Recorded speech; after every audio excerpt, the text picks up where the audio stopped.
You are in a war. నువ్వు ఒక యుద్ధంలో ఉన్నావు. నువ్వు ఏ క్షణమైతే ప్రభు అయిన యేసుక్రీస్తుని రాజుగా అంగీకరించావో, ఏ క్షణమైతే ఆయనకు అలీజియన్స్ నమ్మకత్వాన్ని నువ్వు చాటావో, ఆ రోజు నుంచి నువ్వు యుద్ధంలోనే ఉన్నావు. నీ యుద్ధములు శరీర సంబంధమైనవి కావని చెప్తున్నాను. నీ కొట్లాట కట్టెలతోనో, కర్రలతోనో, కత్తులతోనో, బాంబులతోనో కాదు. మన శత్రువు షెడ్డీ వేసుకునే ఆర్ఎస్ఎస్ కాదు.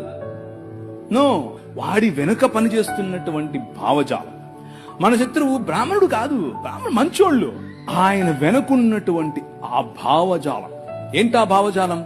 నువ్వు స్త్రీవి, నువ్వు తక్కువ. నువ్వు ఫలానా కులంలో పుట్టావు, నువ్వు తక్కువ. నేను తలను, నేను దేవుడు. ప్రతి భావజాలాన్ని చెరపట్టి ఎక్కడికి తీసుకురావాలి? నీ రాజు కాళ్ళ దగ్గరికి తీసుకొని రావాలి. That is what you need to do.